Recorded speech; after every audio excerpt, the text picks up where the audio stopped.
Hello everyone. Today I'd like to speak about sleep apnea.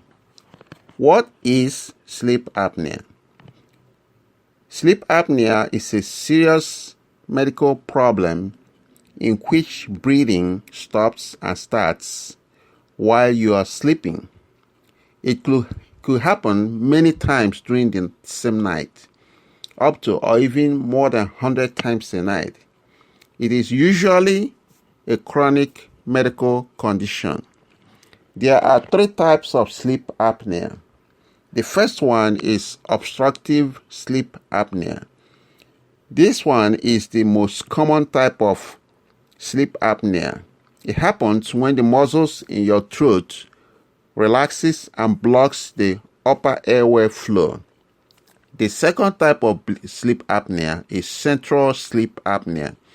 This one occurs when brain doesn't send signal to the muscles controlling your breathing while you're sleeping.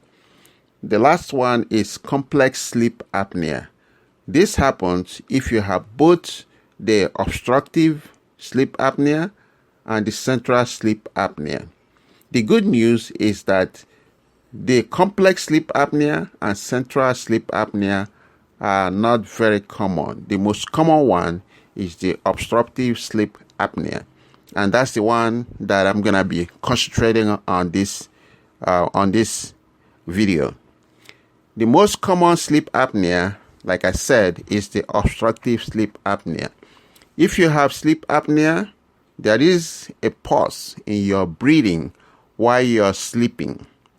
The pause can last from 5 to 30 seconds or even over 1 minute in severe cases.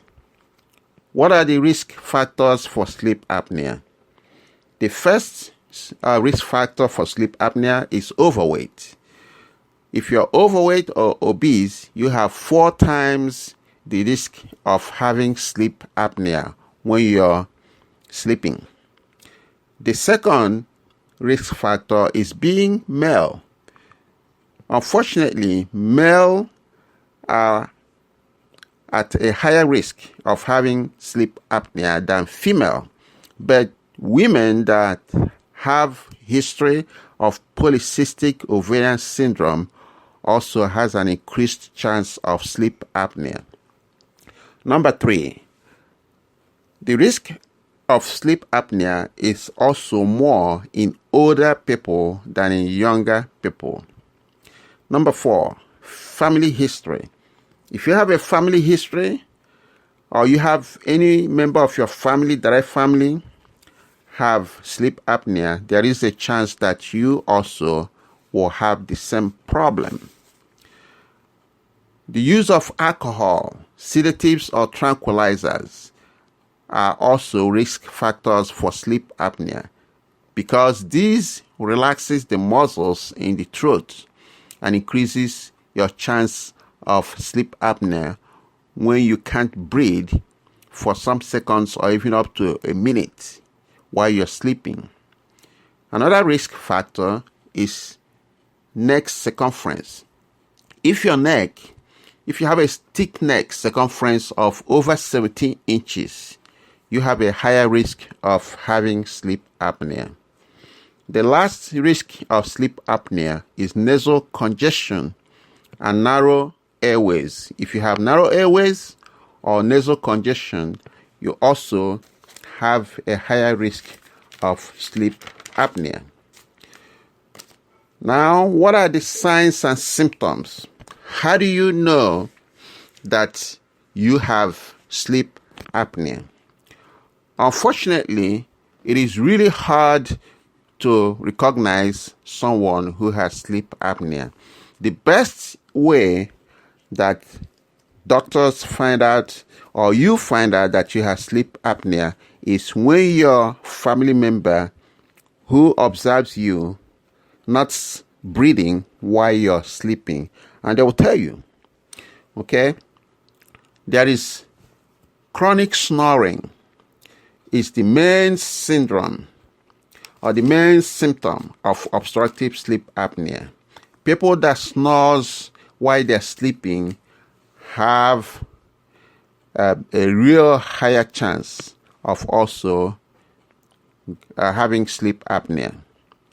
People that gasp for breathing, or pauses in breathing, or chokes a lot, also at a higher risk of sleep apnea. People that have sleep apnea, they feel lack of energy, of chronic fatigue during the morning. They also have morning headache frequently, increased heartbeat, high blood pressure, dry throat, mood swings. They have a lot of anxiety disorder, depression, lack of concentration, and typically they have insomnia or lack of sleep because they don't really get quality sleep at night. Treatment and management of sleep apnea. Your doctor may order what they call continuous positive air pressure, or CPAP. That helps. It's like a machine that you wear when you're sleeping, and it helps in your breathing and continue to give you airflow. It is not actually curative, but will help reduce the apnea and the associated risk like stroke, congestive heart failure, and irregular heart rate. There is no FDA approved medicine yet for treating sleep apnea. Just the CPAP machine is what is available right now to manage it. Surgery can be done to repair the muscles that blocks the airflow. You can avoid alcohol at least 6 hours before sleep.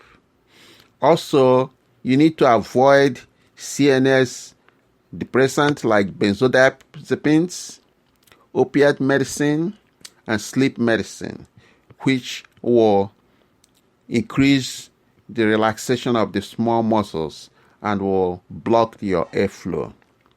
In conclusion, there are serious health problems with untreated sleep apnea. So if you have the problem and your family member notices that you're going through the problem of breathing cessation at night while you're sleeping, you need to consult with your doctor. The easiest way to know about this is through a family member. You will not know that you're having sleep apnea, but a family member is the best person that can observe it and tell you about it. With proper treatment, you can get a good night's sleep and improve your quality of life. I hope this video will help you to make a change in your lifestyle. Good luck.